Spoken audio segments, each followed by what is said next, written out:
வருங்கால பிரதமர் விஜய் அவருடைய ஆதரவாளர் தொடர்ந்து சோசியல் மீடியாவில் வந்து இல்லை, அது அவங்க தலைவர் அவங்க எப்படி வேணால் அவங்க சொல்லிக்கலாம். அது அவங்களுடைய இஷ்டம், அது அவங்களுடைய தலைவர் சார்ந்து. பட் என்னை பொறுத்த வரைக்கும் வருங்கால பிரதமர் என்று சொல்றதை காட்டிலும் இங்கே வருங்கால முதலமைச்சர் சொல்லி முதலமைச்சர் ஆகிட்டீங்க.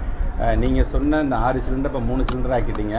எல்லாத்துக்கும் கிடைக்கும், எந்த ஒரு கண்டிஷனும் இல்லாமல் கொடுக்கப்படும் சொன்ன நீங்கள் ஆண்டு வருமானம் 2.5 லட்சம் இருந்தால் மட்டும்தான் வழங்க முடியும் என்று சொல்லுகிறீங்க. நீங்கள் பஸ்ஸு சென்னையில் ஏறினா கன்னியாகுமரி வரைக்கும் பஸ்ஸில் நீங்கள் வந்து இலவசமாக போகலான்னு சொன்னீங்க. இன்னும் அதை பற்றியே நீங்கள் வாய் திறக்கல.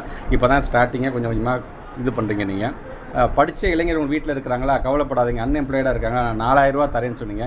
இன்றைக்கும் இந்த 4000 பற்றி தெரியல. 2500 ரூபா நாங்கள் வந்து மகளிர் உரிமை தொகை தருவோம், ஒரு மாற்றத்தை தருவோம். நீங்கள் அதில் இருக்கின்ற கலைஞரை மட்டும்தான் நீங்கள் பேரை மாற்றிருக்கீங்க தவிர நீங்கள் சொன்ன அந்த 2500 ரூபாய் இன்னும் நீங்கள் வழங்கவில்லை. மீனவர்களுக்கு இடைக்கால நிதியாக 20,000 ரூபாய் தருவேன் என்று சொன்னீங்க.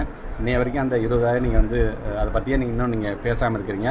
அதனால் முதலமைச்சராக உங்களை தேர்ந்தெடுத்ததற்கு உங்களுடைய பணிகள் என்னவோ அது முதல்ல நீங்கள் நிறைவேற்றுங்க.